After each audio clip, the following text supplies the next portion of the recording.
La palabra de Dios contenida en este libro es la verdad que acepto creer, es la enseñanza que me comprometo a seguir y es la esperanza que me atrevo a confesar.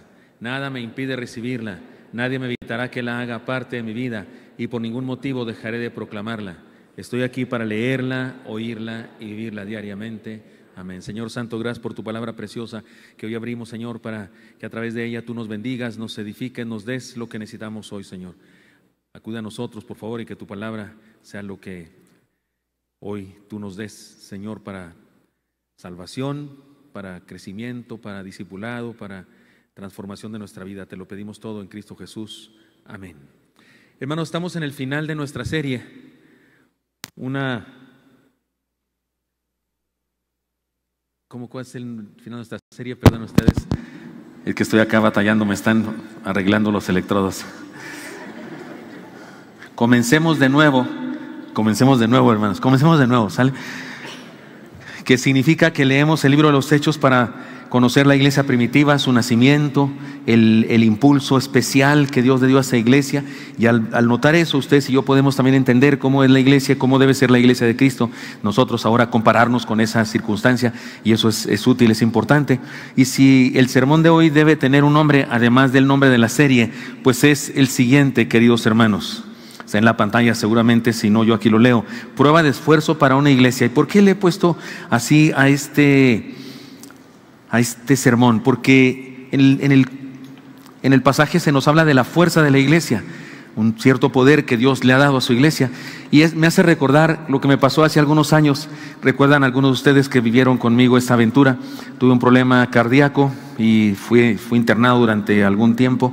No pude predicar durante 4 meses, durante un mes entero estaba mudo, no debía hablar por un asunto. Después se supo era un infarto que había sufrido yo, y al estar hospitalizado problemas en las cuerdas vocales y demás. Pero me hicieron un estudio, de los muchos estudios que me hicieron uno que se llama prueba de esfuerzo con talio, y consistió en que me subieron a una caminadora y me hicieron correr. Yo me sentía cansado de ir al hospital, de ir al hospital sencillamente me sentía cansado, pero esa vez me hicieron correr lleno de electrodos, como para hacerme un electrocardiograma permanentemente.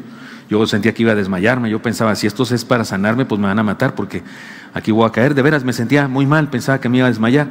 Al cierto momento, cuando mis pulsaciones llegaron al límite que creíamos que llegara, me inyectaron una sustancia radioactiva llamada talio. Fue algo muy especial. Yo me sentía en la serie de Viaje a las Estrellas, ¿se acuerdan? Porque era un aparato así cilíndrico, así de acero inoxidable, que se abrió ¡puf! Y salió humo así ¡puf! Y luego sacaron una jeringa así verde o algo así muy extraña y me la pusieron en el suero que yo tenía conectado, y se supone que ese talio empezó a circular por mi cuerpo. Me metieron a la máquina esa de, ¿cómo se llama? Resonancia magnética, para ver la circulación de mi sangre, y descubrieron que tenía 2 isquemias severas. Y eso es otra cosa, porque después Dios hizo un milagro y me quitó las isquemias, porque no tuve nada. Cuando entraron a mi corazón para supuestamente hacerme una angioplastía o algo así, no sé qué, no lo hicieron porque estaban bien mis arterias. Pero eso, el asunto es la prueba de esfuerzo que me hicieron esforzarme mucho, llegar a un cierto límite, y luego probaron las circunstancias de mi corazón y de las arterias coronarias especialmente, y bueno, la prueba la reprobé, tenía isquemias según esto. La Biblia dice que la iglesia es el cuerpo de Cristo, como un cuerpo, es el cuerpo de Cristo. Debe tener circulación, ¿no? Circulación, sangre, debe haber. Si es una metáfora, podríamos hacer la alegoría y entender qué es la sangre y qué son los músculos y qué son los huesos y cosas así. Yo imagino que los huesos son la doctrina, la que nos da solidez, la que nos da firmeza y nos da la identidad que tenemos. Cosas así podríamos identificar, pero quiero que lo hagamos ahora para pensar en lo siguiente. ¿Por qué no nos hacemos una prueba de esfuerzo con la Biblia? Vayamos a la Biblia y leamos este último capítulo que vamos a estudiar de Hechos en esta serie, capítulo 6 de Hechos. Estudiémoslo, la primera parte, primeros 7 versículos, una circunstancia problemática que aconteció en la iglesia, y veamos la fuerza que tenía esa iglesia, y veamos si nosotros tenemos esa fuerza también ahora, si somos la iglesia, comenzando desde nuevo, como dijimos, comenzar de nuevo siendo la iglesia del Señor. Vayamos entonces a las enseñanzas, y en cada enseñanza leeremos el texto en esta ocasión. Primera enseñanza, si está en la pantalla, léanla conmigo por favor. La fuerza de una iglesia se mide por la frecuencia y la clase de problemas que enfrenta. Y usted estará pensando, ¿de qué está hablando, pastor?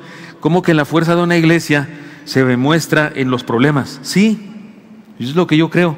La fuerza de una iglesia se muestra en la clase de problemas que tiene y en la forma como los enfrenta. ¿Recuerdan aquel pasaje que estudiamos en Venid y Ved, módulo 1? Tercera lección me parece, cuando estudiamos la tentación. Mas Dios no os dejará ser tentados más de lo que poder resistir, sino que dará también juntamente con la tentación la salida para que podáis soportar. ¿Recuerdan eso? Los que han llevado Venid y Ved. Y aprendemos en ese estudio de Venid y Ved que la tentación siempre es de nuestro tamaño. Nunca nos agarra pequeños. Nunca podemos decir, no, es que la tentación que me tocó estaba muy grandota. No, siempre es de mi tamaño. Y tengo tentaciones así chiquitas, pues así soy de chiquito. Y si de repente me enfrento con una tamaño o peso completo, caray, ya crecí. Ya las pruebas me son más significativas. Igual la iglesia. Y la prueba de ello es el texto.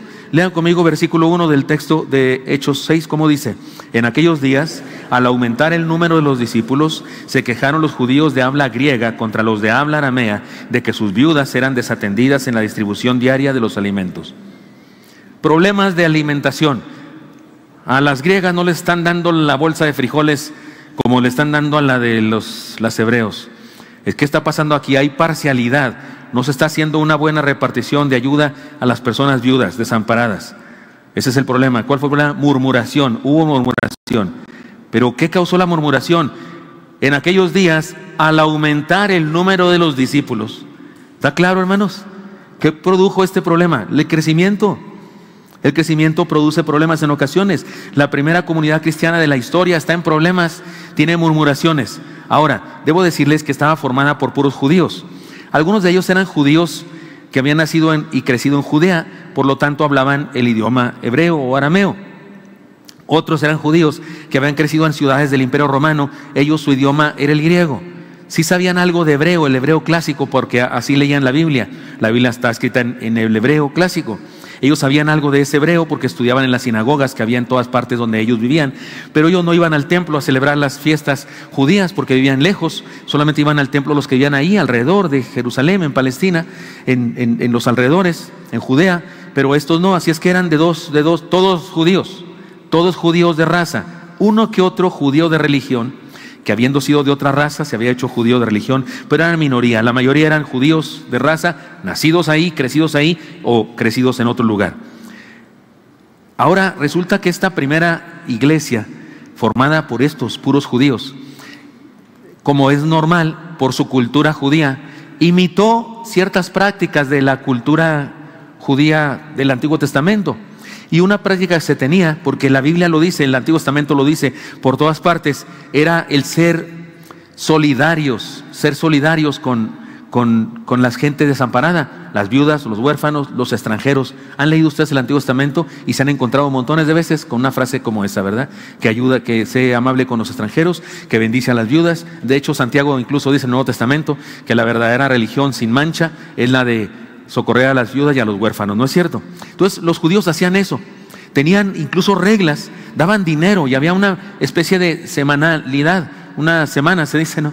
Una semana a las viudas que decía cuánto debían de darles, para cuántas comidas, y también se tenían repartición diaria a las personas desamparadas. Los judíos eran muy solidarios entre ellos solamente, no ayudaban a los de otras razas, pero sí entre ellos. Y la iglesia adoptó esta costumbre y resulta que se desarrolló más en la iglesia cristiana, porque en la iglesia cristiana las viudas llegaron a ser un ministerio, llegaron a ser un grupo de personas que servían en la iglesia y se les daba una honra o salario. Si no me lo quieren creer, ¿saben a qué se parece? Ahorita leemos un texto. A los ancianos. Cuando decimos ancianos en una iglesia, no necesariamente nos referimos a personas mayores de edad, tercera edad o cuarta edad o octavo piso, séptimo piso. Estamos refiriéndonos a líderes de la iglesia, a líderes. Hay unas iglesias en donde no hay siervos, sino hay ancianos. Incluso se les llama ancianos gobernantes. ¿Ha oído usted eso? Y en ocasiones los ancianos gobernantes tienen 45 años, no son ancianos, son adultos, pero no ancianos. Pero se les llama así porque son líderes de reputación en la iglesia y sirven en liderazgo. Igual llegó a ser el ministerio de las viudas. Si no me lo quiere creer, leamos un pasaje de Pablo, primera de Timoteo. Dice Pablo, en instrucciones que le da a Timoteo, le dice: honra a las viudas que en verdad lo son. No, espéreme. Ahí está la cosa difícil, paréjemelo más despacio. ¿Cómo puede una viuda no ser viuda? Honra a las viudas que en verdad lo son. O sea, usted es viuda, pero no es viuda. O sea, ¿cómo es eso?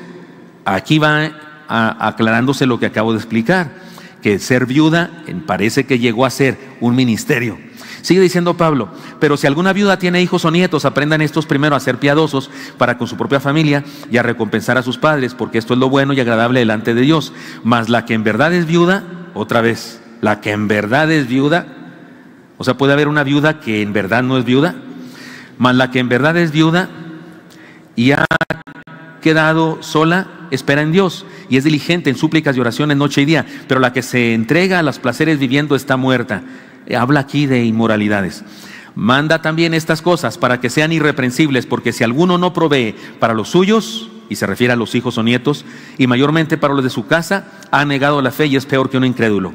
Sea puesta en la lista, había una lista de viudas, sea puesta en la lista, seguramente lista de la repartición de la despensa o de los bienes materiales, la viuda no menor de 60 años, que haya sido esposa de un solo marido, que tenga testimonio de buenas obras, si ha criado hijos, si ha practicado la hospitalidad, si ha lavado los pies de los santos, si ha socorrido a los afligidos, si ha practicado toda buena obra. Pero viudas más jóvenes no admitas, porque cuando impulsadas por sus deseos se rebelan contra Cristo, quieren casarse, incurriendo así en condenación por haber quebrantado su primera fe. No se refiere aquí que es pecado casarse, más adelante recomienda que las viudas se casen. Aquí más bien se refiere a esa práctica de juntarse con personas y no casarse, sino juntarse solamente. La palabra que se usa ahí posiblemente se refiere a eso, y esa es la idea, de que no viva una vida disipada. También aprenden a ser ociosas, andando de casa en casa, no solamente ociosas, sino también chismosas y entremetidas. Órale, sí se fue grande el apóstol aquí, criticando todo. Dice, hablando lo que no debieran. Quiero pues que las viudas jóvenes se casen. O sea, se casan, está bien. Críen hijos, gobiernen su casa, que no den al adversario ninguna ocasión de maledicencia, porque ya algunas se han apartado en pos de Satanás. Y si algún creyente o alguna creyente tiene viudas, que las mantenga y no sea agravada a la iglesia. No tiene por qué mantener a la iglesia, que la mantenga a su familia, a fin de que haya lo suficiente para las que de verdad son viudas, las que de verdad no tienen quien las sostenga, y por lo tanto la iglesia algo así como que las contrata para que sirvan y hacen trabajos en la comunidad. Parece que eso había en la iglesia primitiva, y resulta que en este momento de la historia pues hay discusiones, porque como hay en ese momento en la iglesia de Jerusalén dos culturas, los hebreos que ahí crecieron, los hebreos que crecieron en otro lado, y se les llama griegos porque su idioma natal es el griego. Sí saben algo de hebreo, sí se podían comunicar entre ellos, pero se podían comunicar porque estos medios sabían griego y estos medios sabían hebreo y se comunicaban, pero la verdad es que sí eran dos culturas diferentes. De hecho tenían nombres diferentes y en ocasiones hasta tenían cierta vestimenta un poco diferente. Los griegos estaban más a la moda, los hebreos eran más anticuados, más legalistas o tradicionalistas respecto a su forma de vestir y demás. Todo esto nos presenta una importante enseñanza, una enseñanza así inminente, clara, seco, directo a la cara de la iglesia. Las murmuraciones son mala señal respecto al murmurador, pero pueden ser una buena señal respecto a aquello de lo que se murmura. Déjeme poner un ejemplo de inmediato, lo digo más al rato, pero déjeme decirlo de una vez. Alguien puede decir: ya no soporto esto en Oreb, ya no tienes dónde estacionarte cuando vienes, qué lata. Pero otro, bajo la misma circunstancia, puede decir: qué bendición, ya no cabemos, somos muchos, gloria a Dios. ¿Sí me expliqué? Alguien reniega, y pudiera ser que eso de que reniega y murmura es una bendición.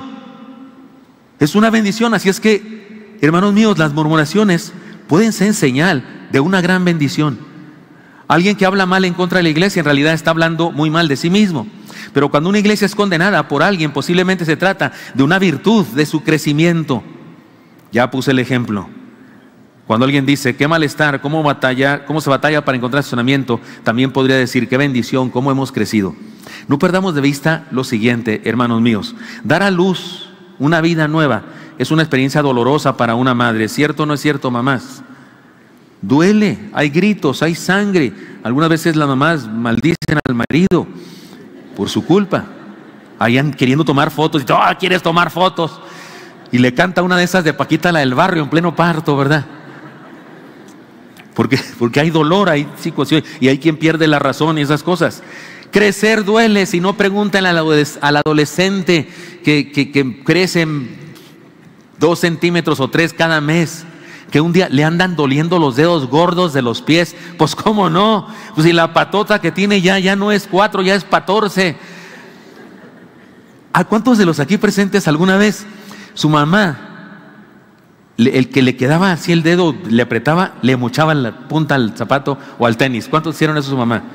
Mamás ahorrativas. Ay, nadie, los demás no. Ya sea, los demás les compraban 2 números más grandes para que le quedara más tiempo, ¿no? Ahí andaba usted como Toto, así con los zapatos, que al rato de un tiempo se le estaban doblando así, parecían de Aladino, porque de tanto doblarse, ¿no? A mí sí me agujeraban los tenis especialmente. ¿Se acuerdan los tenis Super Faro, hermanos viejos? ¿Se acuerdan? Más buenos que los Converse. Más buenos que los Converse. Igual de lona, igual. Y la cosa de abajo, igual, de una goma que rechinaba en la duela, en el pavimento, rechinaba, porque de veras tenían como los tenis buenos de básquetbol. Pero nomás que ahí donde dice la bolita esa, donde dice Converse, decía Super Faro. ¿Cómo se dice faro? Me dijeron Light Home, Light Home o algo así, que se llamara Super Light o algo así, pero se llamaban Super Faro. Pues estaban baratos, te comprabas 4 por lo que me refiero, 4 pares. Esto aquí va, no, ¿verdad? Me refiero a 4 pares, no 4 zapatos. 4 pares por lo que valían unos Converse, que eran diferentes. Pero mi mamá sí me los agujeraba de la punta para que saliera el dedo, y yo pues ni modo, así jugaba básquetbol también. Oiga, sí, se crece y duele crecer. Aprender casi siempre involucra una experiencia de crisis. Aprender, que es crecer intelectualmente, siempre involucra una experiencia de crisis, porque aprender incluye desaprender. ¿Estás de acuerdo conmigo en eso? Aprender incluye desaprender. Aprender una cosa nueva incluye rechazar lo que creías porque te lo habían dicho y resulta que no es cierto. El otro día en una clase del seminario hice una declaración, una cierta enseñanza que yo sabía que iba a ser muy pesada de recibir y muy diversa de lo que aprendemos regularmente, y dije, ¿qué les parece? Y tuvo silencio absoluto, nadie decía nada. Yo insistí, ¿qué? ¿No van a decir nada? O no, por lo menos no están de acuerdo conmigo o algo. Y alguien dijo, pero ese pastor, es que estamos acá, estamos rumiéndola, dice, porque sí está, eso echa por tierra un montón de cosas que creemos. Sí, eso pasa con la enseñanza, también duele crecer, hace eso. Así es que la iglesia del Señor, hermanos, también experimenta diferentes problemas y conflictos en su desarrollo, y mientras más crece, más grande y más frecuentes son los problemas. Así que, hermano mío, si de repente hay problemas entre nosotros, yo qué sé, que una situación en los ministerios nuevos, y que, hermano, es que tú, no, es que yo, que no sé qué, si hay problemas, hay quienes se aprovechan de eso para hablar mal de su comunidad de fe y no hacen otra cosa que mostrar su propia amargura e ineptitud. Pero ¿saben una cosa? Si no hubiera problemas, tendríamos un problema muy serio. Pues no está pasando nada. Si todos estamos bien contentos, nadie dice nada. ¿Sabe qué significa? Que no trabajamos, que no estamos esforzándonos, que no estamos renovando nada, que no estamos creciendo. Eso significa. Las cosas que no crecen tienen un nombre, se llaman muertas, no tienen vida. Las cosas que no crecen. Las cosas que crecen tienen vida, y en esa vida hay enfermedades y hay dolores, y el crecimiento duele. Así que, hermanos míos, debemos saber una cosa. Lean conmigo esta declaración, por favor. Los problemas son una señal de crecimiento. Como dijo Don Quijote, señal de que andamos, Sancho. Los perros ladran, señal de que caminamos. Si no estuviéramos caminando, los perros estarían tranquilos. Hermanos, nuestro ritmo cardíaco, si se trata de hacer una prueba de esfuerzo con la Biblia, nuestro ritmo cardíaco es nuestro ritmo de enfrentamiento con desafíos. Si un día usted en la vida ya tiene un mes y no tiene ninguna razón para preocuparse, pues ya se murió, hermano. Salude a Pedro porque ya llegó al cielo. La verdad es que en la vida todos los días hay algo. No salimos de una para cuando ya entramos a otra, dicen las mamás, ¿no es cierto? Porque sí, hay situaciones, y ahora esto, y ahora lo otro, y ahora este pago, y ahora este. Pagó usted, ya pagamos no sé qué deuda, y al otro día llega la cuenta de otra deuda, ¿no es verdad?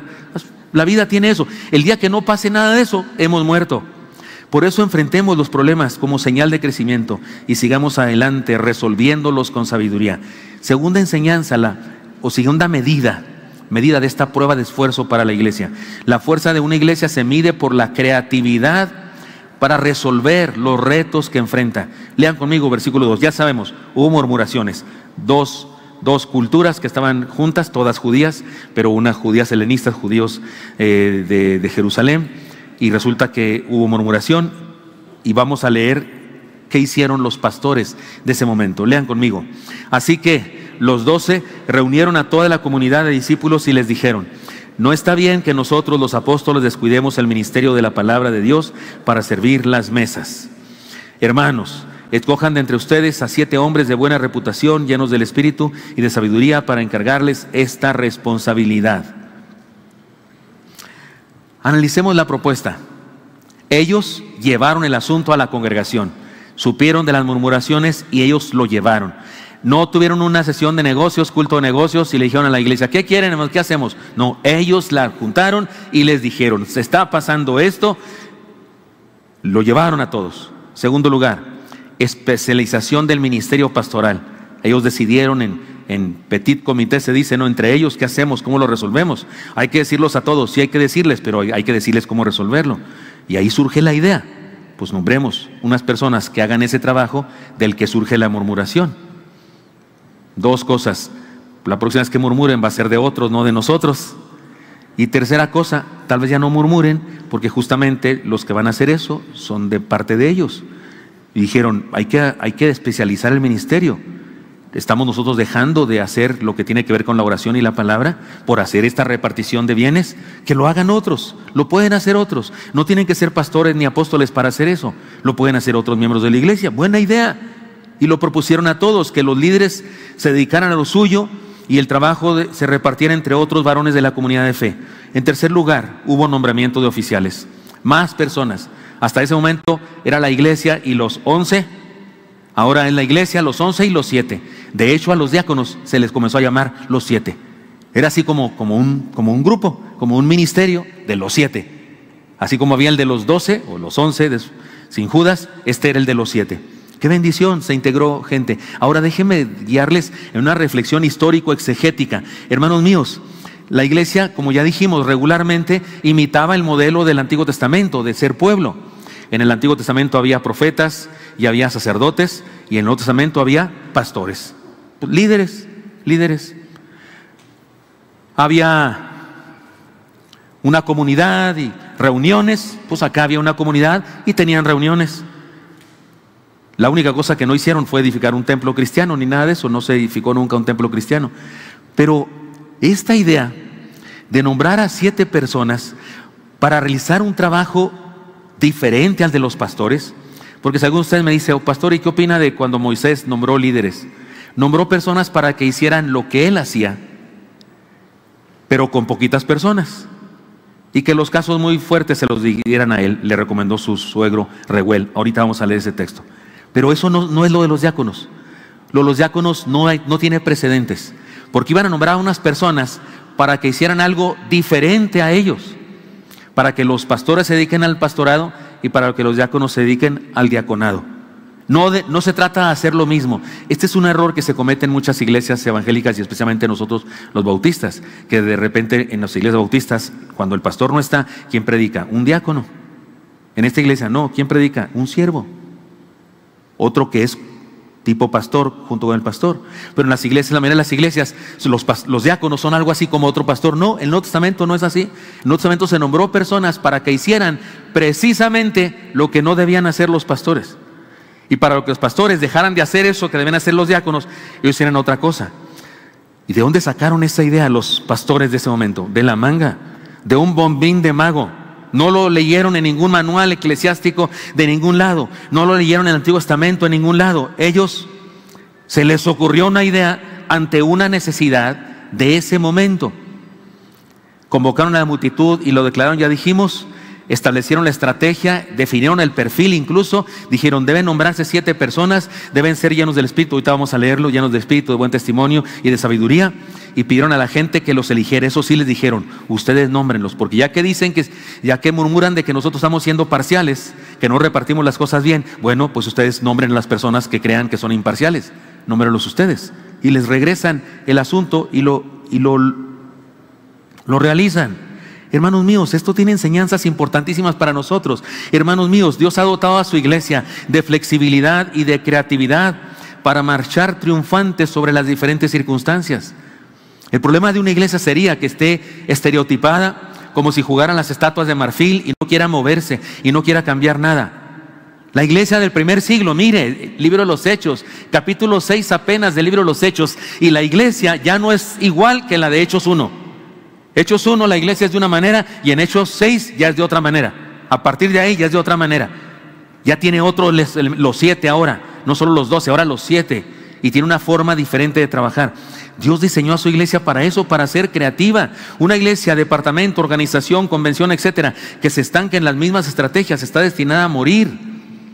Las iglesias, si un día ustedes y yo vemos otra cosa que podemos hacer, porque no lo estamos haciendo así, no tenemos teniendo éxito de esa manera, hagamos esto, amén, vamos, contradice eso la palabra de Dios, eso es algo pecaminoso, eso es algo delito en el país, no, entonces hagámoslo en nombre del Señor.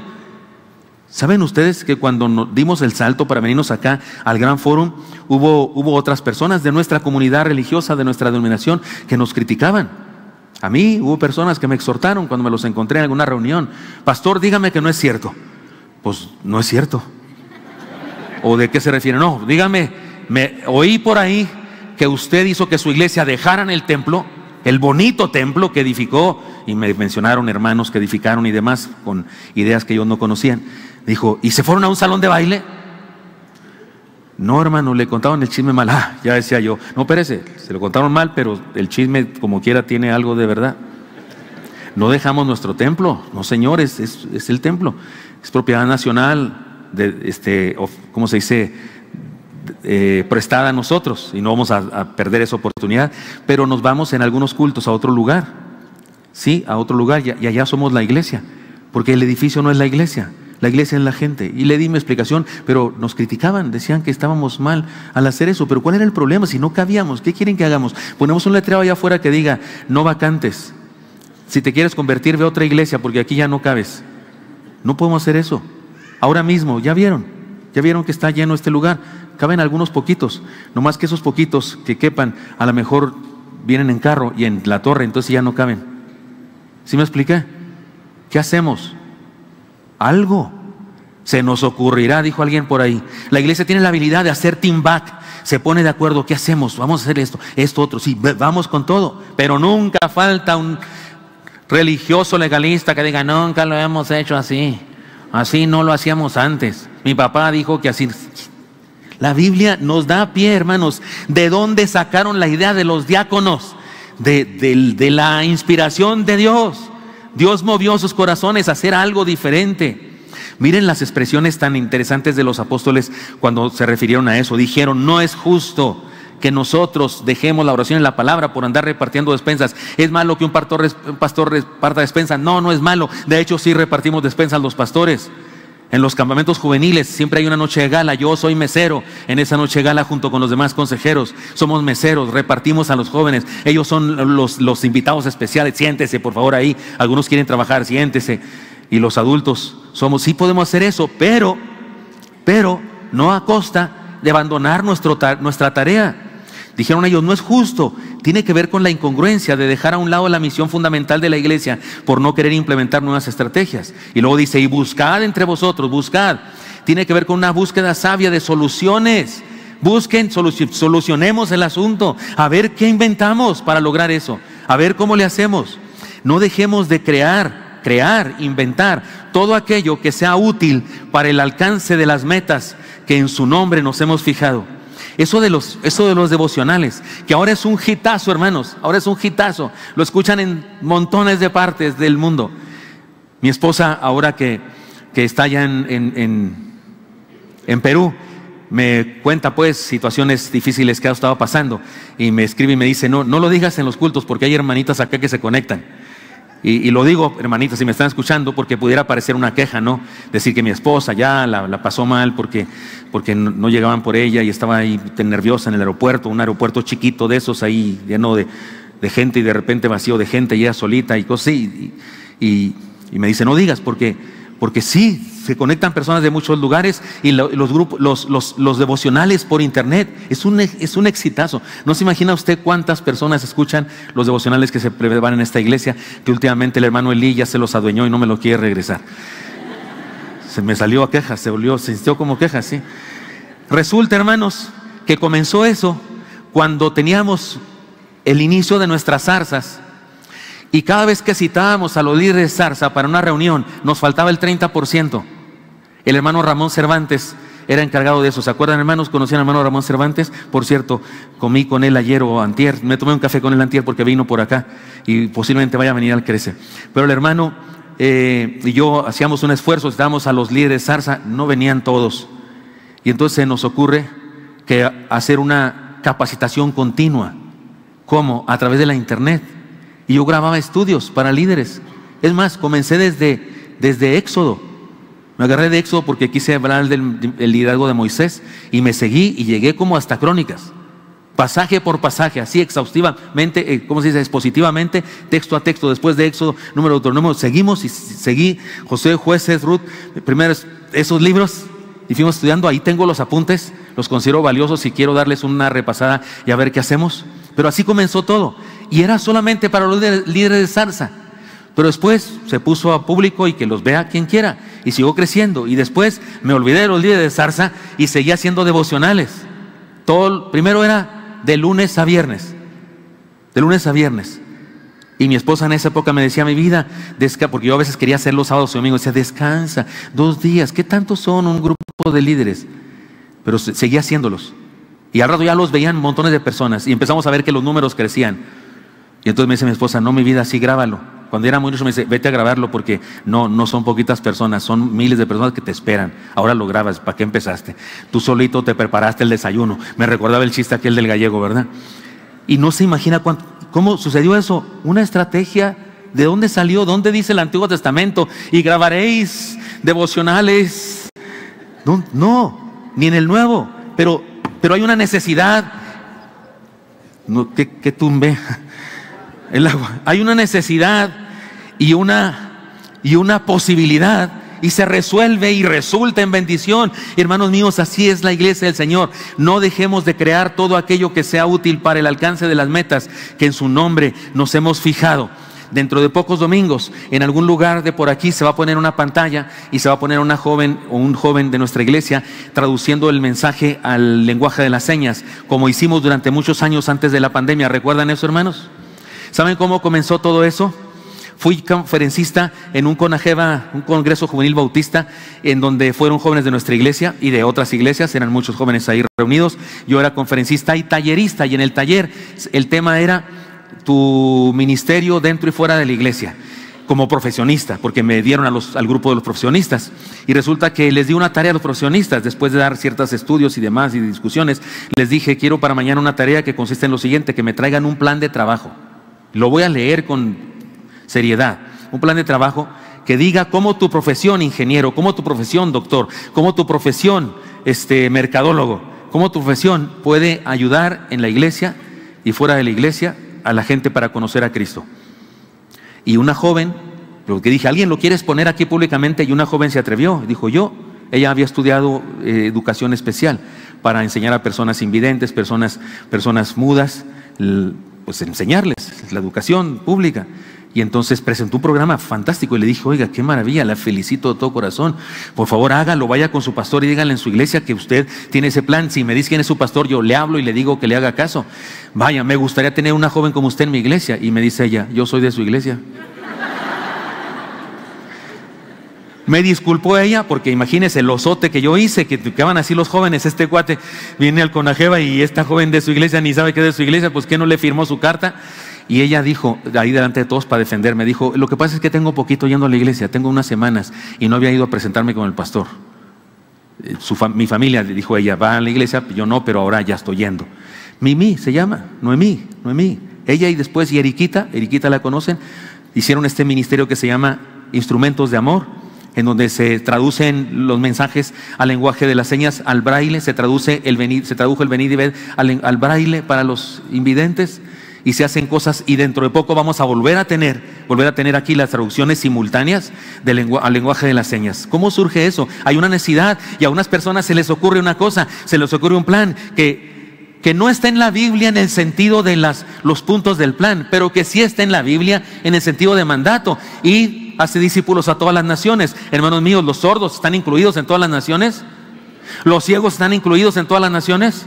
Entonces sí está el proyecto, no el plan exacto, pero sí la necesidad. Y viene alguien con idea, con capacidad, y lo hace.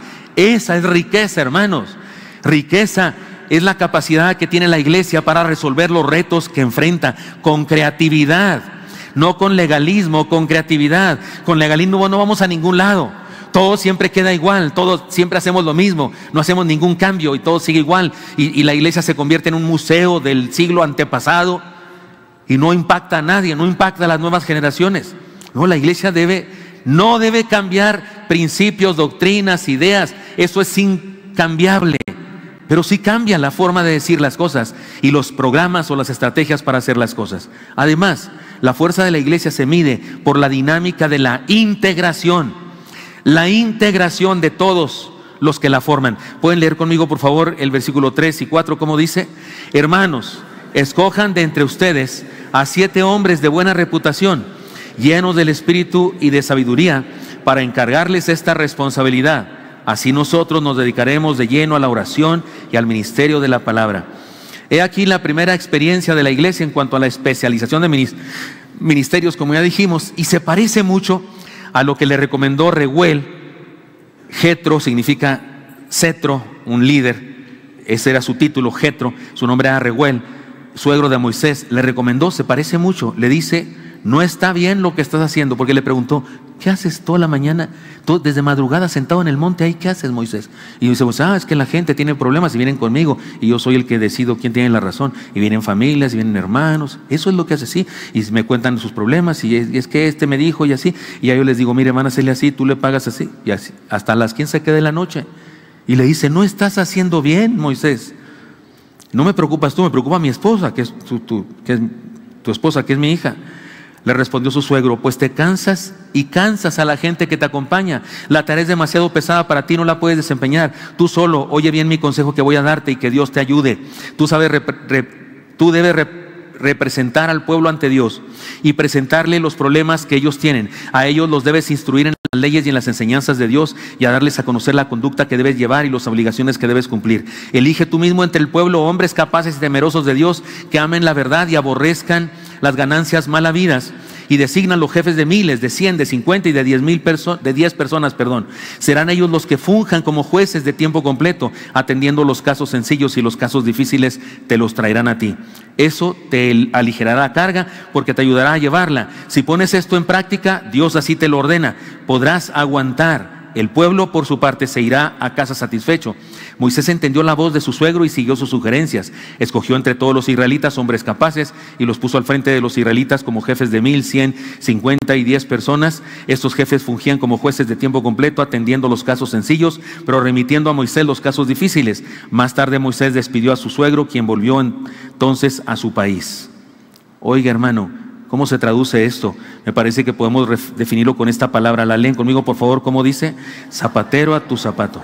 Cada quien haga una parte. Ahora, esto no es diaconado, porque estos iban a hacer lo que Moisés estaba haciendo. Estos más bien son líderes de zarza. Estos más bien son maestros de instituto bíblico. En Noreb, el equivalente a estos que desarrolla Moisés son los líderes de instituto bíblico, son los líderes de un departamento de la iglesia. Los líderes son los maestros, no son diáconos. En el caso de los diáconos, se nombró personas para que hicieran lo que los pastores no deberían seguir haciendo, y son cosas diferentes. Sin embargo, la idea sigue siendo la integración de nuevos miembros en el trabajo. No es correcto que los apóstoles usaran tiempo en las labores prácticas de repartición de despensa, dejando sin hacer lo que debían hacer. Insisto, no es malo que un pastor sirva las mesas, que se ponga mandil, si se lo pone en su casa, que no se lo voy a poner en el 15 de septiembre, ¿verdad? Y que haga labores de casa, no está mal, pero sí estaría mal si al hacerlo deja de hacer lo que le corresponde. Y ellos dijeron la oración y la palabra. La oración, que seguramente se refería a la vida devocional, a la preparación espiritual, que incluye oración, ayuno, estudio, actualización, capacitación continua.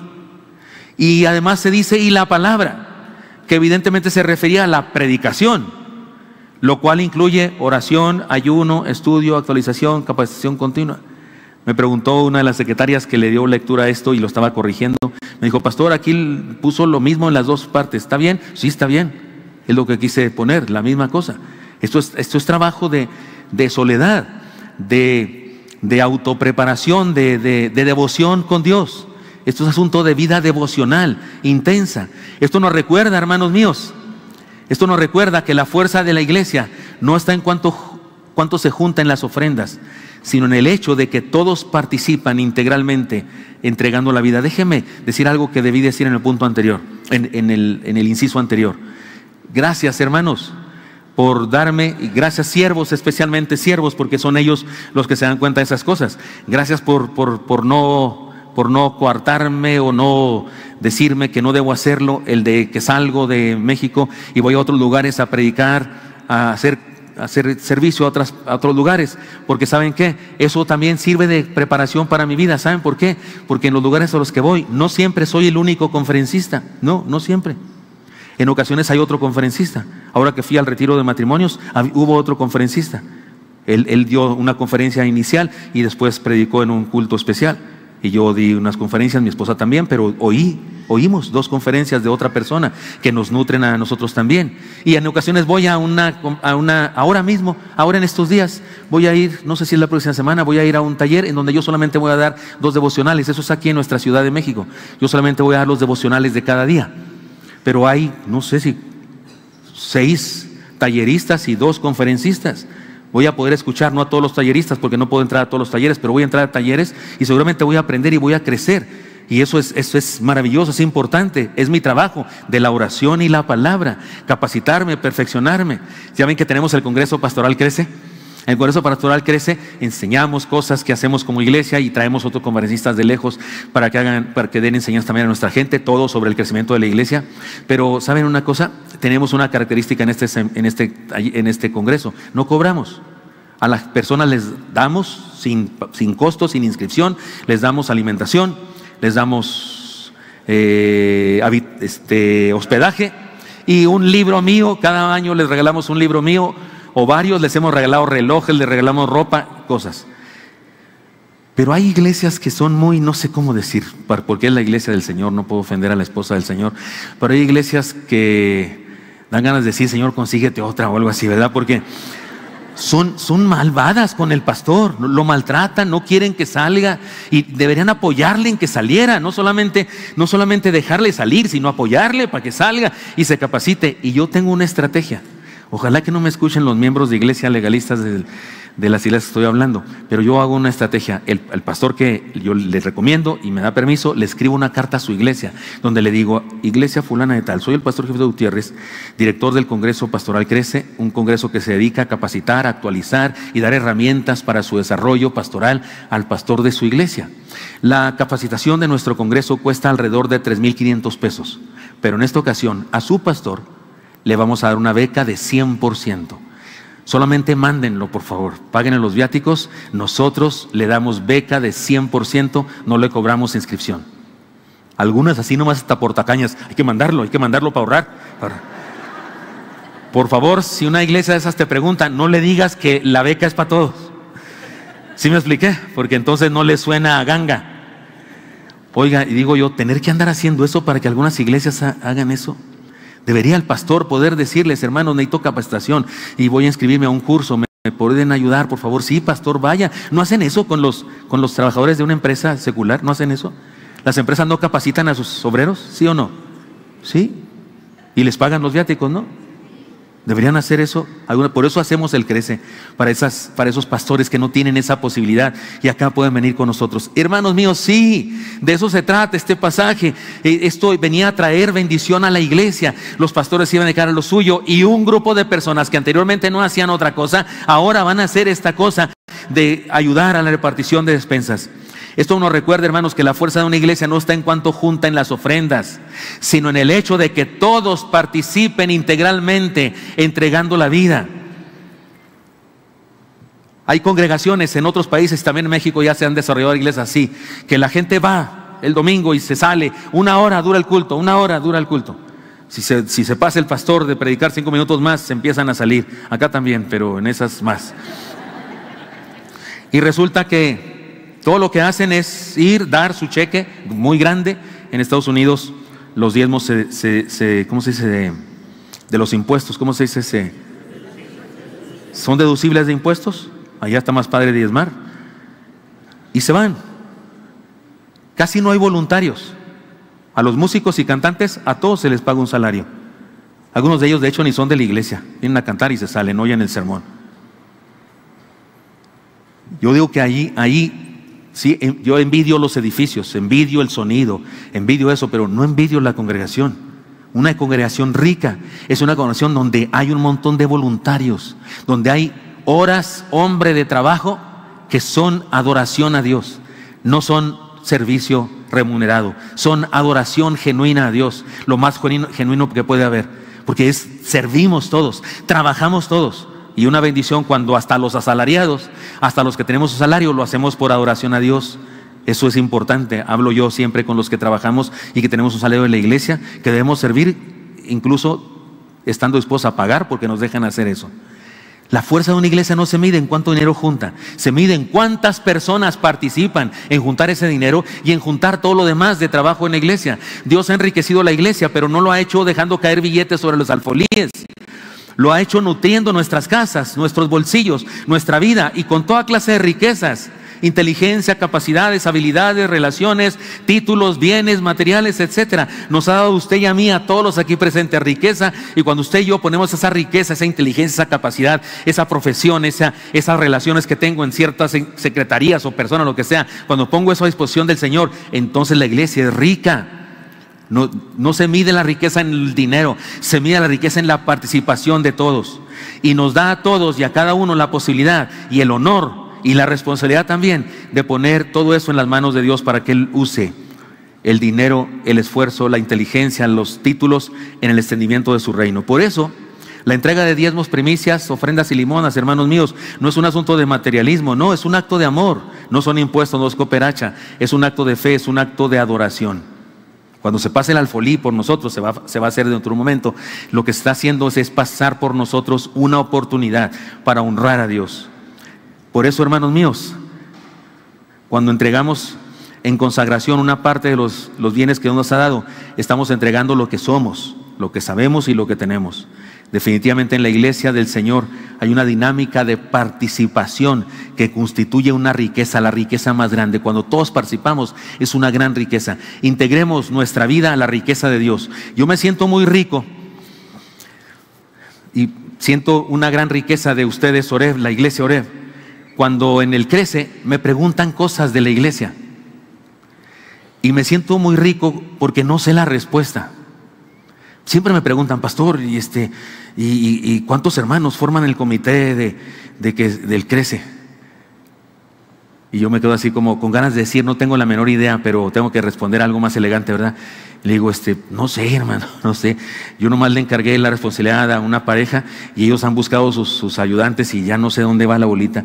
Pastor, y su instituto bíblico, porque sabemos que no tiene escuela dominical, instituto bíblico, ¿cuántas clases tiene? ¿Ustedes saben cuántas clases hay en el instituto bíblico, hermanos? ¿Alguien sabe? Yo menos. Ahora, le preguntamos a los encargados de educación cristiana, ellos sí saben. Preguntamos a Braulio, a Saraí, a Juanito, a Lisi, ellos sí saben. Y ahorita lo traen hacia el dedillo porque están recién nombrados y andan en eso. Y les podemos preguntar cuántos alumnos hay y nos pueden decir de Neveni hay tantos, membresía tantos y de cursos avanzados tantos. En el informe pasado del culto de negocios yo informé los números, pero me preguntan a mí, ¿cuántos maestros hay? No tengo la menor idea. ¿Cuántos alumnos? Sepa la bola. ¿Y saben por qué me enorgullezco? Porque no sé.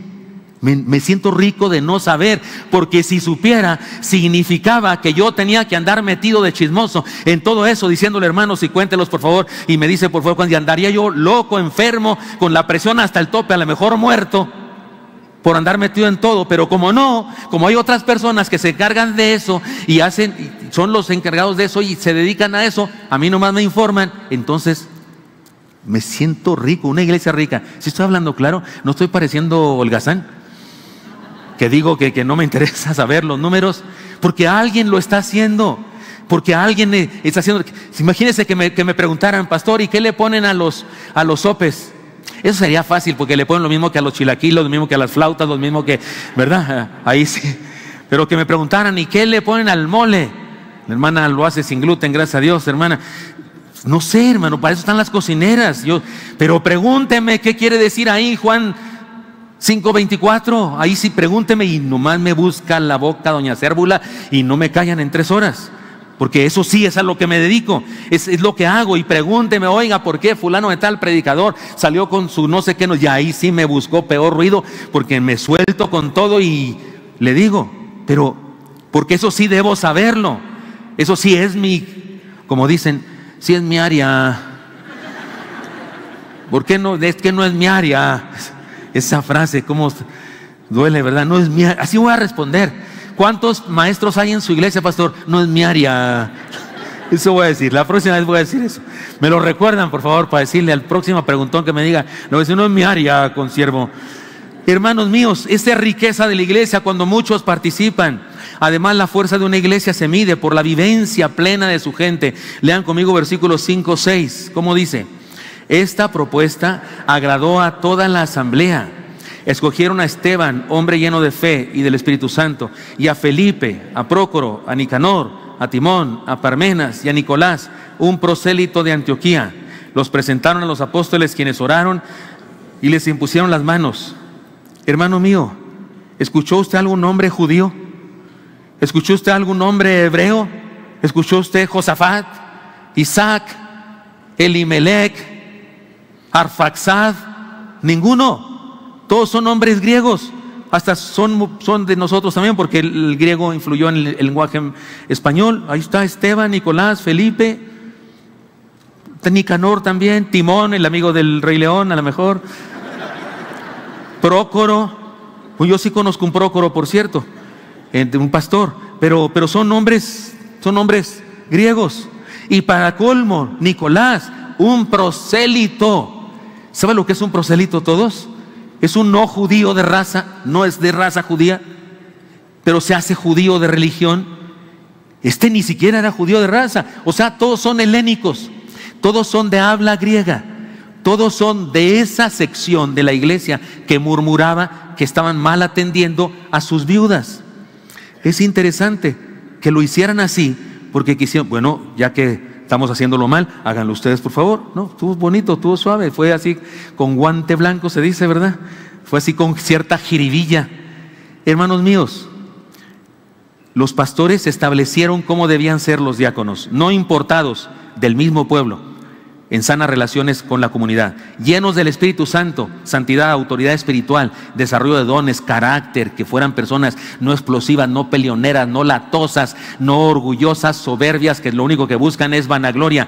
Eso, sanos en su carácter, porque esa gente que nomás anda buscando protagonismo no está sana de su identidad. Y primero que se sana y después sirve en un liderazgo de ese tipo. 3, llenos de sabiduría, habilidad para conocer la voluntad de Dios y para obrar a favor de otros. Dedicados para ese trabajo, nombrados y reconocidos. Déjame lo traduzco todavía más. Hablemos en Chairo, en Ñero, en de Melchicapán de las Tunas. Debían estar bien integrados a la iglesia, en su identidad, sus doctrinas, su visión, su misión, sus metas. Hermano mío, si sirves en la iglesia como maestro, como líder de zarza, como encargado de un departamento, debes estar unido a la iglesia en su identidad, su doctrina, su visión, su misión, sus metas. Vamos a tener un congreso con todos los maestros de nuestra iglesia, de todas las áreas de maestros. Y yo quiero compartir con ustedes algunas enseñanzas de la palabra del Señor. Y entre ellas voy a pedirles en el nombre del Señor Jesucristo, por las misericordias de Dios, que no enseñemos sino lo que dice nuestro programa, que ha sido aprobado por todos nosotros y que surge de la Biblia. Porque de repente alguien anda enseñando ahí quién sabe qué de los Illuminatis y de la física cuántica. y de algunas otras cosas que no son otra cosa que charlatanería. Perdóneme, pero no podemos permitirlo. Debían ser íntegros en su unidad, en su alineación con la identidad, doctrinas, visión y misión y metas de la iglesia. Debían estar viviendo vidas santas, es decir, ser gente honrada, fiel, entregada. Debían tener madurez para no aprovecharse de su cargo, para favorecer a sus familias, amigos, etcétera. Debían ser justos e imparciales, porque dígame una cosa, se trata de la repartición de bienes. Y hay personas que cuando reparten lo que no les pertenece, lo reparten como quieran, incluso para hacerse de amigos, ¿no es cierto? Como el administrador infiel de la parábola del Señor, que hizo eso. Ahora, cuando leemos al principio que hubo murmuración, los eruditos que yo consulto, todos tratando de defender a los apóstoles, diciendo, seguramente los apóstoles lo hacían justamente, pero la gente pensaba, porque yo digo, pudieron haberse equivocado también. Digo, no. La Biblia dice que no confiemos en el hombre ni pongamos carne por su brazo. Yo no sé si los apóstoles sí, de repente les caía más bien una viuda que otra. No sé. Cuando el río suena, ¿qué dice el dicho? Ahora, si eran humanos como nosotros, si eran seres humanos como nosotros también somos así. Si somos parciales en ocasiones, sí somos. No debemos serlo en la iglesia. No debemos ocupar o aprovecharnos de nuestros cargos, de nuestro acceso que tenemos a cosas para bendecir a los que queremos bendecir y no a otros. No. Por eso debían ser personas de este tamaño, de madurez para no aprovecharse de eso. Debían ser justos e imparciales y debían ser nombrados oficialmente para el trabajo, lo cual habla de un compromiso serio. ¿Qué frase más elocuente? Agradó la propuesta a la iglesia. Hermanos míos, la iglesia es feliz con esta idea, les encanta la idea y comienzan una dinámica de alegría, de gozo. Qué triste es que algunos cristianos se la pasen amargados, infelices, enojados con la iglesia. ¿Por qué hacen esto? ¿Por qué hacen lo otro? ¿Por qué no sé qué? Siempre hay gente así criticando todo lo que pasa. En la congregación fundada por el Señor Jesucristo se tiene la posibilidad de trabajar y ser feliz. Vale la pena preguntarnos, hermanos, ¿qué tan feliz eres en la iglesia? ¿Qué tan feliz eres? Cuando estamos en un culto, ¿estás feliz o estás viendo todo lo malo que pasa ahí? Y otra vez. Tachando vidas, no estás dando la bendición, no estás tachando. ¿Qué tan contento estás con el ambiente que se vive en el reino de Cristo? ¿Qué tan feliz te hace eso? ¿Qué tan contento estás en la iglesia? Perdón, y luego estos que vienen llenos hasta el tope.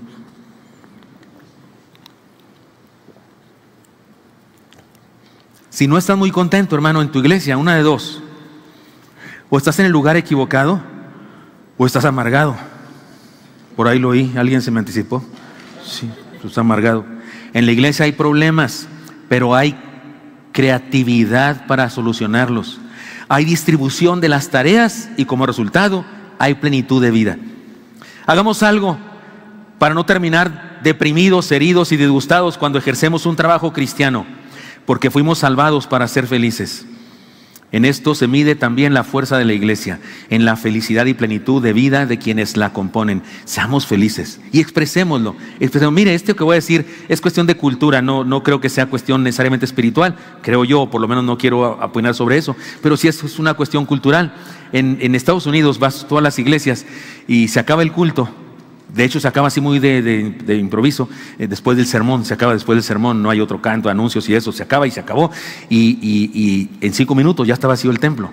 Cuando vamos allá, yo antes me preocupaba porque es un estacionamiento gigantesco, hasta te llevan en carrito después al templo porque está tan lejos donde quedaste y donde quedé y no tiene números para yo saber, le tomo foto, algo, ¿no? ¿Cómo estaba el cielo en ese momento cuando llegué ahí o algo así? Porque me voy a perder en esta multitud de carros. No, ya aprendí que no me pierdo, ni yo que soy despistado, ni yo, donde me pare lo dejo y no veo nada, ni veo dónde quedé. Me voy, porque cuando estoy en el culto, se acaba el culto y en 5 minutos mi carro está solito ahí en el estacionamiento. De verdad, no tengo que buscarlo. Ahí está.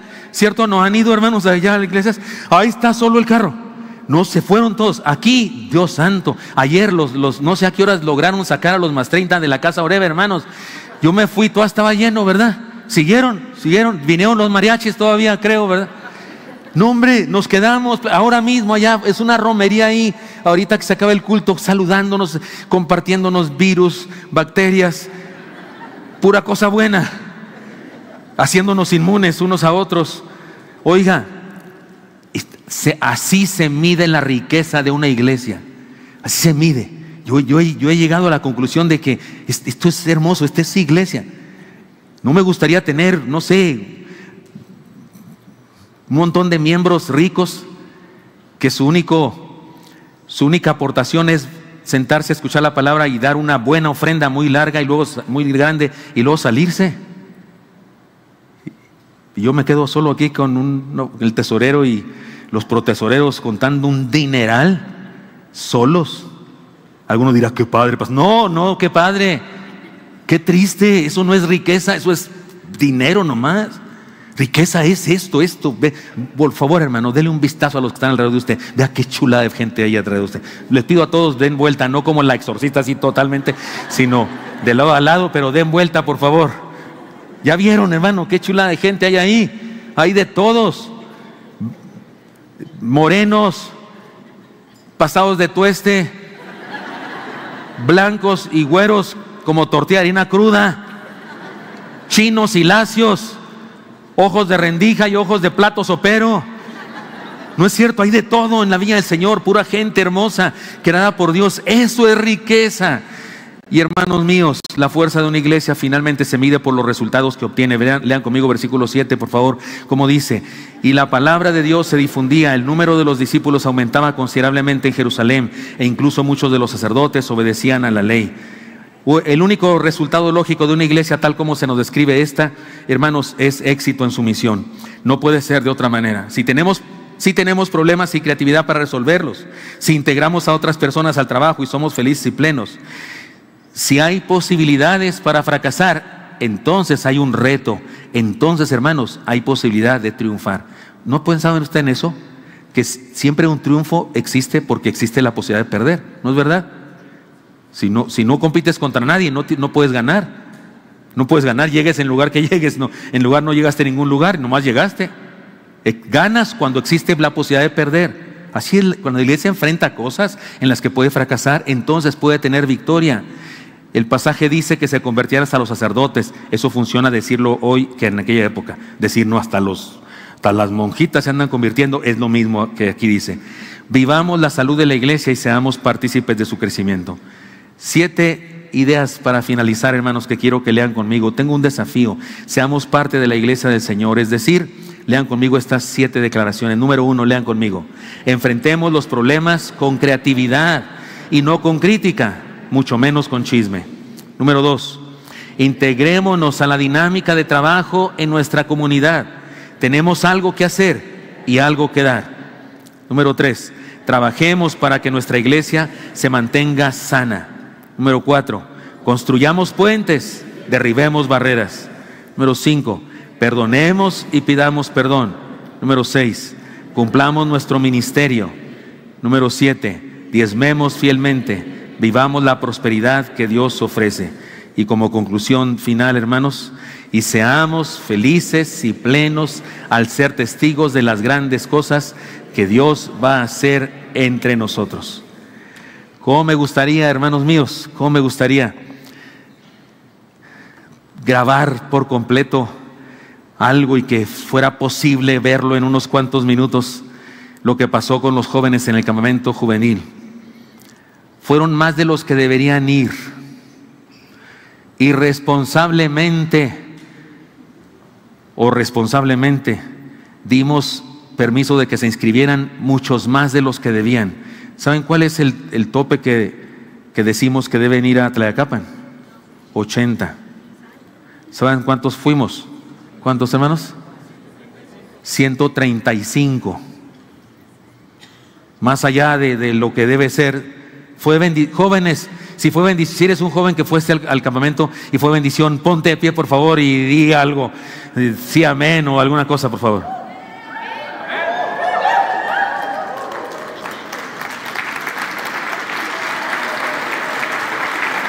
Y eso que los agarré dormidos, porque pueden sentarse. ¿Saben qué? Y ustedes dicen, es que la de jóvenes es perfecta. No, no es perfecta. No hay problema. No, sí hay. No, sí hay murmuraciones.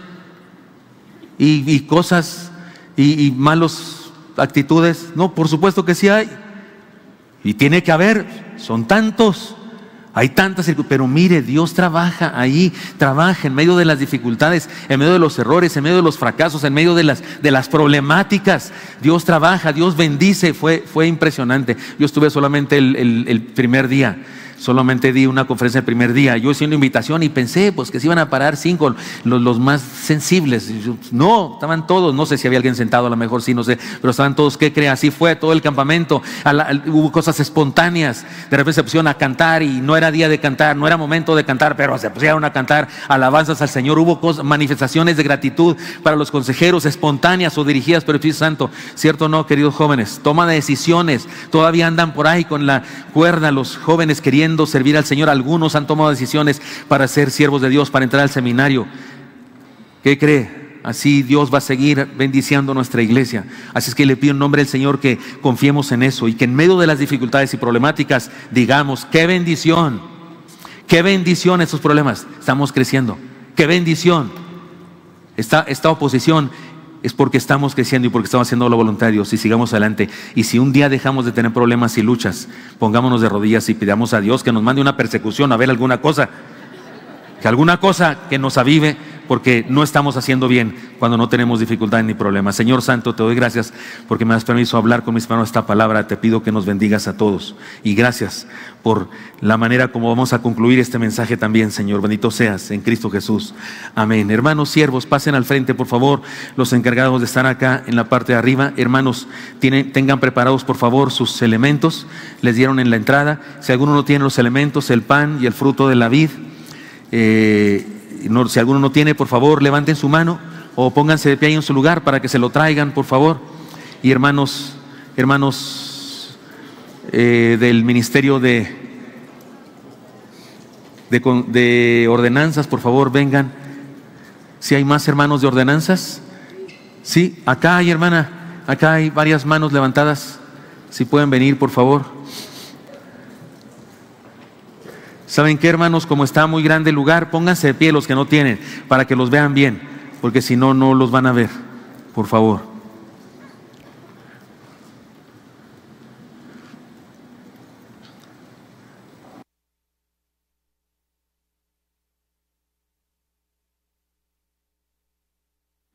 Todos, hermanos, los que ya han recibido pueden sentarse. Si no has recibido los elementos, puedes seguir de pie, por favor, hasta que suceda.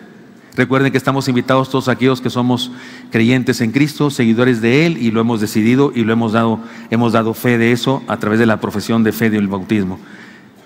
Y pueden celebrar con nosotros. ¿Allá hay alguien más?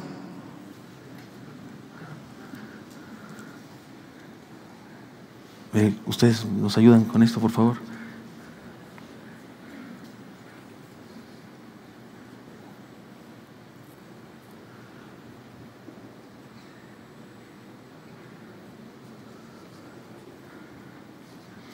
Qué hermoso que podamos terminar esta serie de sermones. Comencemos de nuevo con esta celebración, porque la celebración de la Santa Cena es un momento importantísimo, es un parteaguas en la vida de la iglesia. Jesús está por partir, y a partir de eso la vida de la iglesia será como es ahora, sin su presencia física, sin su encarnación, pero con la presencia de su Santo Espíritu. Y tal vez por eso el Señor dijo cuando celebró esta ordenanza, lo dice uno de los evangelios: cuánto he deseado celebrar con vosotros esta Pascua.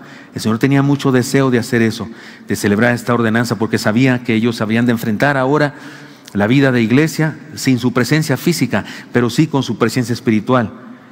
Y dice así la palabra: porque yo recibí del Señor la enseñanza que también os he transmitido, que el Señor Jesús, la noche en que fue entregado, tomó pan, y habiendo dado gracias, lo partió y dijo: tomad, comed, esto es mi cuerpo que por vosotros es partido, haced esto en memoria de mí.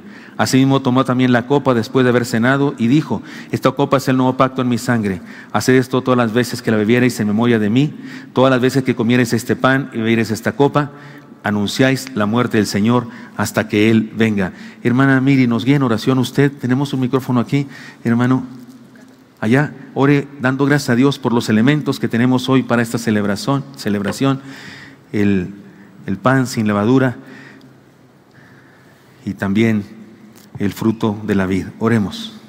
Señor, gracias te damos porque podemos celebrar, Señor, este mandato que tú nos diste, recordando, Señor, el sacrificio que tú hiciste por nuestras vidas. Gracias, Señor, porque tú moriste por nosotros, Señor. Gracias por tu sangre, Señor, que lavó.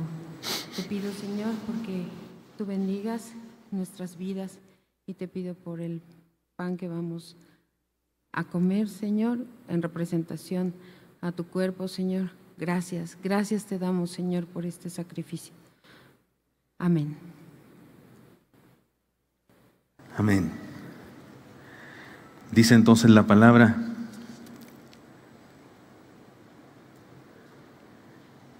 que el Señor, habiendo dado gracias, tomó el pan y lo partió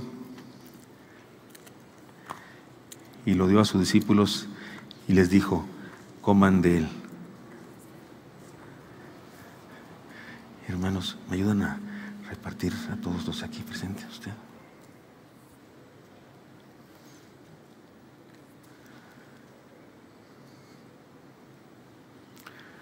Es interesante que el Señor Jesucristo, cuando estaba en pleno ministerio, dijo: si el grano de trigo no cae a tierra y es sepultado, no dará fruto. Se refería a Él y se refería a su muerte.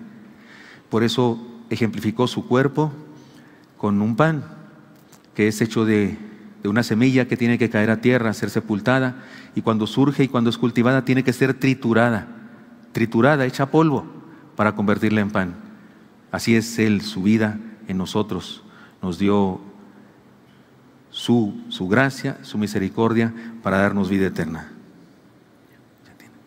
Todos tienen. Pensando en esto y en este contexto, hermanos míos, comamos.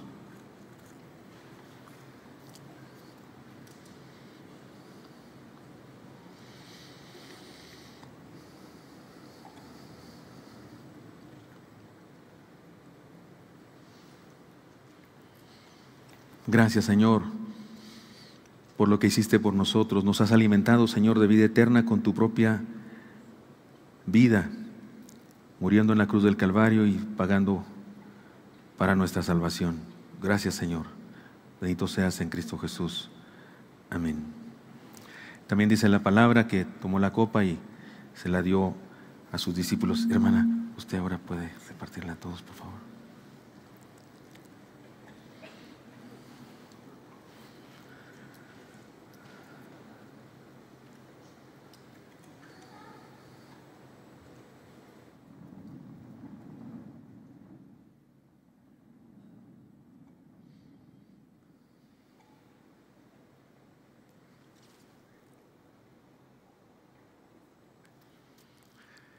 También en el caso del vino o el fruto de la vid, la metáfora es hermosa. Se pisotea, se destruye, se hace pedazos para poderle sacar la riqueza de su jugo. Y luego esa sangre de uva tiene que ser puesta para destilarse y también representa lo que Él hizo por nosotros. Él fue así, sacrificado, torturado para nuestra salvación.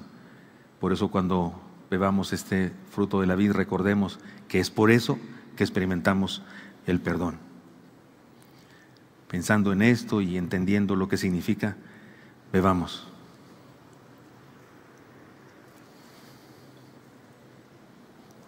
Puedes orar.